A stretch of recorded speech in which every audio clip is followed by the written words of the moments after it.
Hi there. This is a realistic DevOps interview focused on secrets leaks and credential rotation. We are going to simulate what it feels like to be in the room, thinking through real production risk. I will ask the questions, then I will give you a strong sample answer that sounds like a real candidate thinking out loud. Before you listen to the sample answers, pause the video and answer each question yourself. Treat it like a real interview. Think about trade-offs. Think about risk. Think about what you would do at 2 a.m. when something leaks. If you find this helpful, subscribe for the next interview in the series. Warm-up, behavioral questions. First question. Tell me about a time you discovered a security issue in a system you were responsible for. What did you do? A strong candidate might say, in one of my previous roles, I found that an internal service was using a long-lived database password stored in a Kubernetes secret that had not been rotated in over a year. It was not publicly exposed, but it violated our internal security policies. My first step was to assess blast radius. I checked where that credential was used, what privileges it had, and whether there were any suspicious access patterns in logs. I wanted to make sure it was a hygiene issue and not an active compromise. Then I created a short remediation plan. I generated a new credential with least privilege, updated the secret in our secret manager, and rolled the deployment with zero downtime. After that, I scheduled a follow-up to implement automated rotation instead of manual updates. What I learned is that secrets problems are rarely about just rotating a password. They are about improving the system so it cannot silently fail security hygiene again. Second question. Have you ever made a mistake related to credentials or access control? A strong candidate might say, yes. Early in my career, I once committed a configuration file to a private repository that contained an API key. It was not public, but it was still a risk. As soon as I realized it, I treated it as a leak. I revoked the key immediately. I did not assume that because it was private, it was safe. Then I removed the file from the repository history and added scanning rules to prevent secrets from being committed in the future. That experience changed how I think about credentials. I no longer think in terms of intention, I think in terms of exposure. If a secret touches version control, even accidentally, it should be rotated. Third question. How do you balance speed of delivery with secure credential management? A strong candidate might say, I try to design systems where security does not slow people down. For example, instead of telling developers not to commit secrets, I make sure we have pre-commit hooks and CI scanning in place. Instead of relying on manual rotation, I use dynamic secrets where possible. In my experience, friction leads to shortcuts. So if secure credential workflows are easy and automated, teams move faster and safer at the same time. Core technical and scenario questions. First technical question. What is the difference between storing secrets in environment variables versus using a dedicated secret management system? A strong candidate might think out loud like this. Environment variables are simple and widely supported. They are easy to inject into containers and applications, but they are static. Once set, they typically remain valid until someone rotates them manually. A dedicated secret manager adds a control plane around secrets. You get access control, auditing, encryption at rest, rotation policies, and sometimes dynamic generation. For example, instead of storing a database password forever, you can generate short-lived credentials that expire automatically. So I would say environment variables are a delivery mechanism. A secret manager is a lifecycle management system. In production systems, I prefer separating storage and lifecycle from injection. Second technical question. If a secret is accidentally committed to a public repository, what are the first 3 things you do? A strong candidate might respond, the first thing I do is rotate or revoke the secret. That is non-negotiable. Even before cleaning the repository history, I assume the key is compromised. Second, I assess impact. I check logs for unusual access patterns. I identify what permissions the credential had. Was it read only or admin level? That determines urgency and possible incident classification. Third, I remove the secret from the repository and history. That may involve rewriting Git history. I also implement preventative controls, such as secret scanning in CI or Git hooks, so this class of mistake becomes harder in the future. Importantly, I treat it as an incident, not as a small mistake, because once something is public, you have lost control over who saw it. Third technical question. How would you design a credential rotation strategy for a production system that cannot tolerate downtime? A strong candidate might reason like this. The key principle is overlapping validity.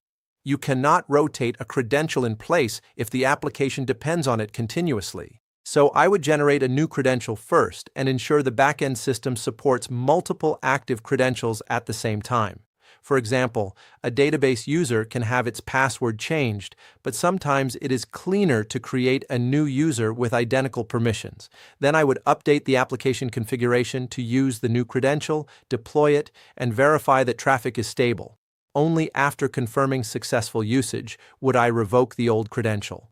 For higher security environments, I would automate this process using a secret manager that supports dynamic secrets with short TTLs, so rotation becomes continuous rather than event-driven. The biggest mistake teams make is treating rotation as a one-time emergency action instead of a recurring automated process. Fourth technical question. What are the risks of long-lived credentials in cloud environments?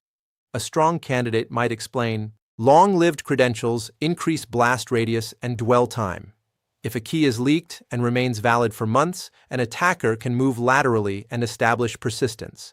They also create operational blind spots. Teams forget where credentials are used. Documentation drifts. Rotation becomes risky because no one is confident about dependencies. In cloud environments especially, credentials often grant access to APIs that control infrastructure. So a single leaked key might allow someone to spin up resources, exfiltrate data, or delete services. That is why modern best practice is to move toward short-lived, automatically rotated credentials, tied to identities rather than static keys. The shorter the lifetime, the smaller the window of exploitation. Next question.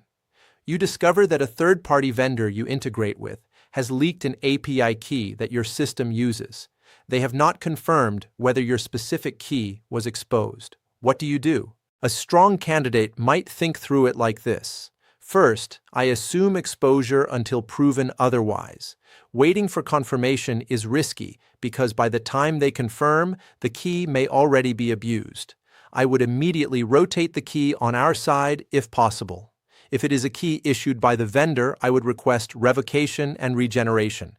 At the same time, I would check our logs for unusual traffic patterns tied to that credential. For example, spikes in API usage, calls from unfamiliar IP ranges, or unexpected endpoints being accessed. I would also evaluate whether the key has scoped permissions. If it has broad access, that increases urgency. If it is narrowly scoped and rate limited, the blast radius is smaller. Then I would consider compensating controls while waiting for rotation. For example, temporarily restricting outbound calls to that vendor through a proxy that enforces allow lists. That way, even if the key is abused, damage is limited. The key mindset here is to treat shared secrets with vendors as part of your threat model, not just their responsibility. Next question.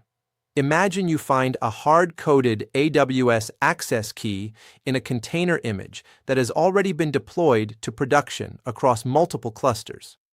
How do you approach remediation? A strong candidate might respond thoughtfully. First, I rotate the key immediately. That is step one. Even if I have not yet fixed the container image, I remove the value of that key in the real world. Second, I assess scope. Which clusters are running this image? Which services depend on it? Does the key grant broad IAM permissions or is it restricted? I check CloudTrail or equivalent logs to see if the key has been used in suspicious ways. Then I create a remediation plan in layers. I remove the hard-coded secret from the source code. I rebuild the image. I redeploy it across environments. I verify that the new deployment uses a safer authentication method, such as IAM roles for service accounts instead of static keys.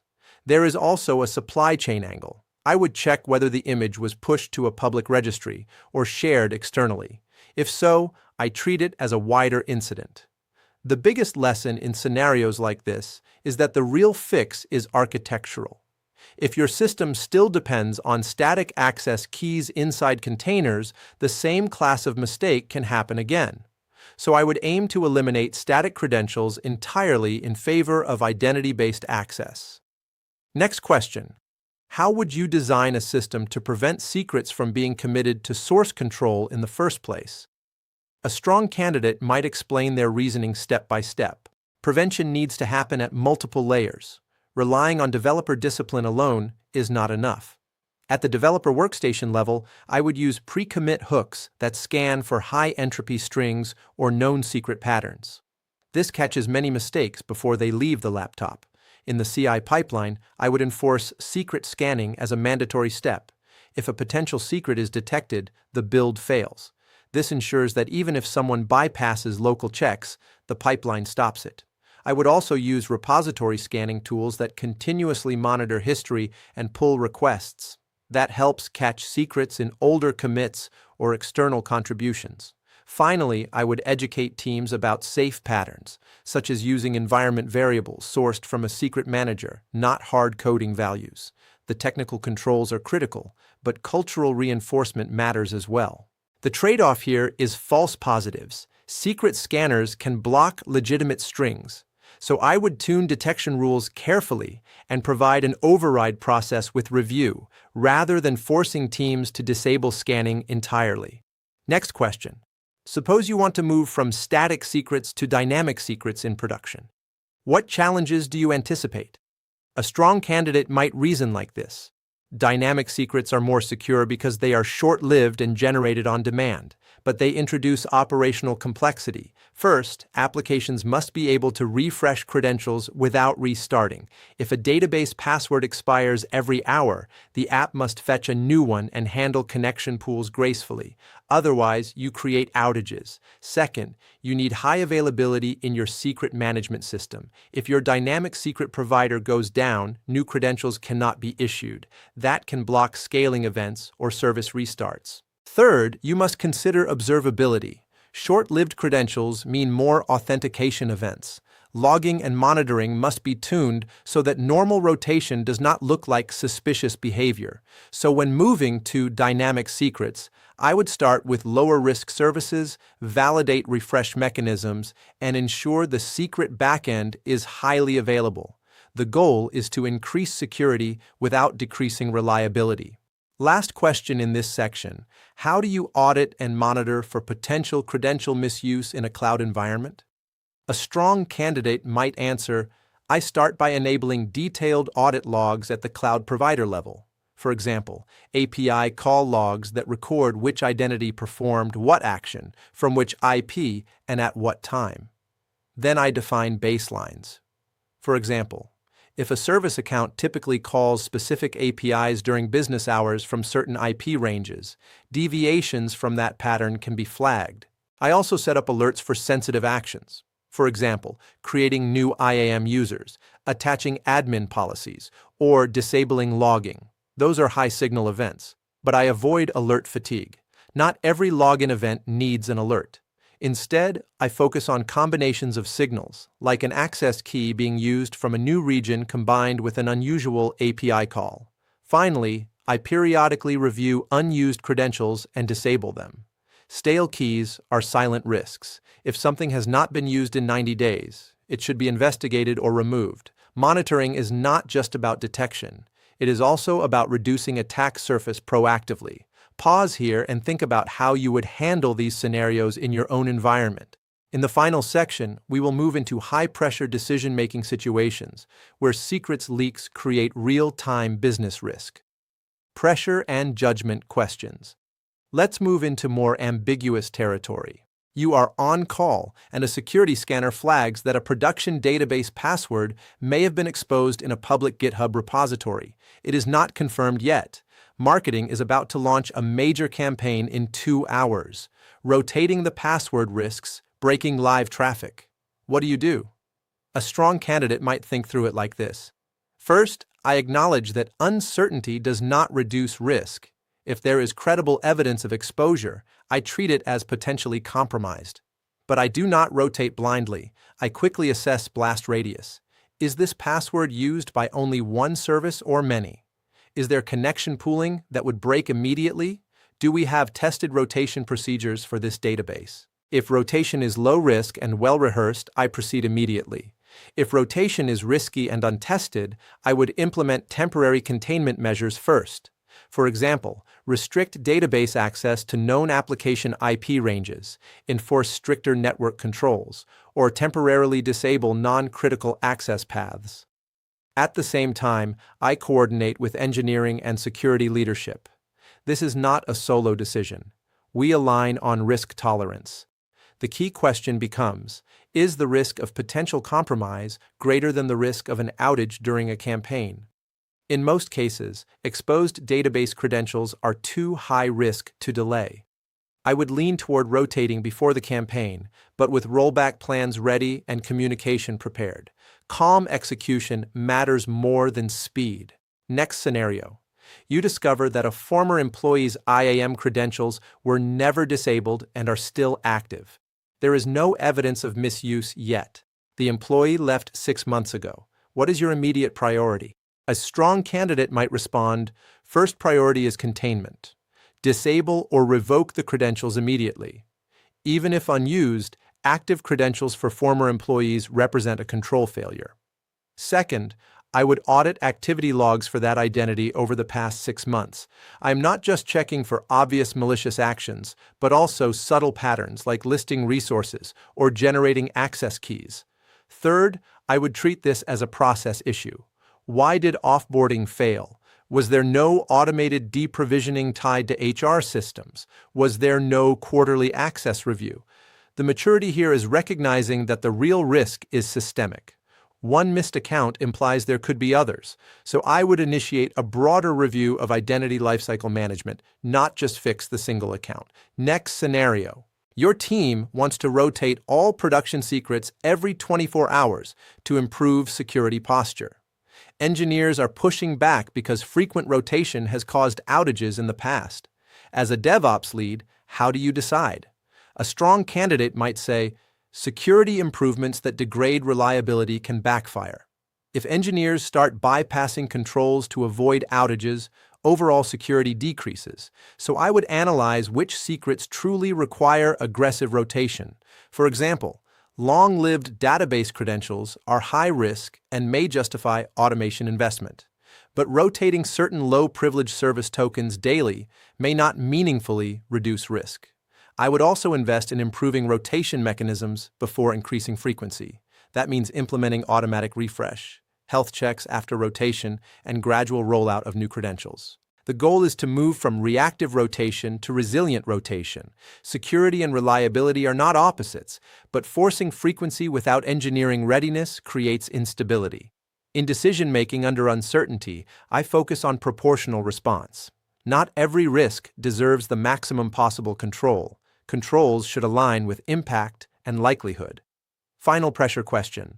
Imagine you detect unusual API activity using a valid access key from a foreign region. You cannot confirm whether it is malicious. If you disable the key, you might disrupt a major client integration. What do you do in the first 30 minutes? A strong candidate might reason step by step. First, gather context. Which key is it? What permissions does it have? Which services depend on it? Is the foreign region consistent with any known partner infrastructure? Second, increase monitoring immediately. Capture detailed logs. If possible, temporarily restrict the key's permissions to least privilege while investigating. Sometimes reducing scope is safer than full revocation. Third, reach out to the client or integration owner quickly. Direct communication often resolves ambiguity faster than speculation. If activity looks clearly abnormal and high risk, I would disable the key and accept short-term disruption. Security incidents can escalate quickly, but I would make that decision based on concrete signals, not fear alone. The maturity here is balancing containment with business impact. Panic-driven actions can cause more damage than the threat itself. That concludes this simulated interview. Take a moment and reflect. Which question made you uncomfortable? Was it the campaign deadline versus database rotation, the former employee credentials, the client integration dilemma? In real interviews, hiring managers are not just evaluating whether you know what secret rotation is. They are evaluating how you think when trade-offs collide: security versus uptime, speed versus certainty, risk versus reputation. If you are preparing for DevOps, cloud, SRE, or platform roles, practice answering these questions out loud. Explain your reasoning, clarify assumptions, show that you can stay calm when stakes are high. Strong engineers do not just implement secret managers. They design systems that assume compromise is possible and still remain resilient. If this format helped you think more deeply, subscribe for the next simulated interview. Each one focuses on a different real-world pressure scenario you are likely to face. And before you leave, comment with the question that challenged you the most. That reflection is often where real growth begins.